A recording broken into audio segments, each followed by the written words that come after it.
सोलापूरमध्ये अपहरण करून मराठा तरुणाला मारहाण झाल्याची माहिती मिळाली असं जरांगे पाटलांनी म्हटलंय।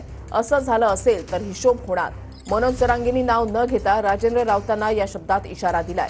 तरुणाच्या अश्रूंचा बदला म्हणून पूर्ण सरकार घालवणार असा इशारा जरांगे पाटलांनी दिलाय। आपल्या मराठा समाजाचं पोटतिडकीनं काम करणाऱ्या एका पोराला अपहरण करून त्यांनी नेलं, मारण्याचा हल्ला असं मला कळालं।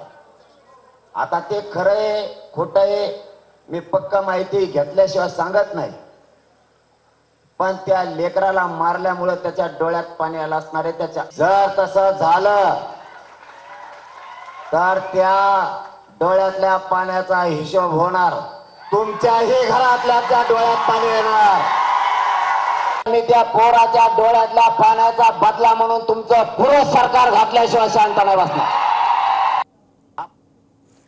बार्शीचे आमदार राजेंद्र राऊत स्वतः आपल्या सोबत आहेत। राऊतजी, स्वागत आहे तुमचं टीव्ही 9 मराठीमध्ये। जरांगे पाटलांनी इशाराच दिलाय, मराठा तरुणाला अपहरण करून त्याला मारहाण झाल्याचा आरोप त्यांनी केलाय।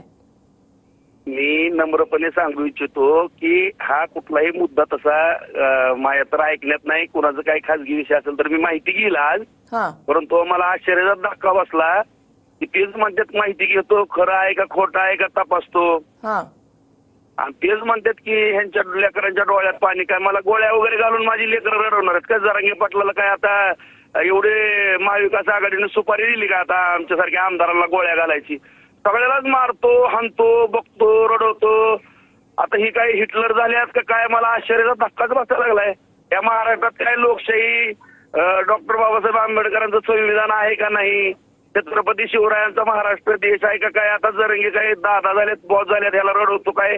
मलाच आश्चर्य वाटायला लागले। काय लोकांनी काय जगायचं का नाही का? बीड सारखी गरबीर आमदाराची पेटवायचं ठरवलं जरांगेने, आणि कुणाच्या सुपारी घ्यायला लागल्यात? आमच्यातले सोपलाच्या सुपाऱ्या। कारण मला तर डाऊट यायला लागलाय की मी संपूर्ण महाराष्ट्रातील माझ्या तमाम बांधवांना मी या माध्यमातून सांगू इच्छितो, ज्या दिवशी पवार साहेबांची सभा झाली, सोपल साहेबांच्या घरी पवार साहेब गेले आणि तिथूनच जे आमच्या बार्शीमध्ये काहीतरी पेटवा पेटवीचा उद्योग या ठिकाणी चालू झालेला आहे।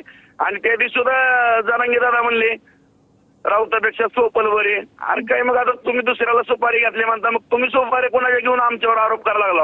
आणि आम्हाला काय गोळ्या बिळ्या घालायच्या? या घालायच्या असल्या गोळ्या तर कुठं थांबू सांगा? आमची लेकरं रडवायची असली रडवा, रडवली। बीड मधली किती लहान लहान लेकरं रडवली, अख्ख्या महाराष्ट्रानं बघितलं तुम्ही। असं जर असेल तर राज्य सरकारनं दखल घ्यावी याची।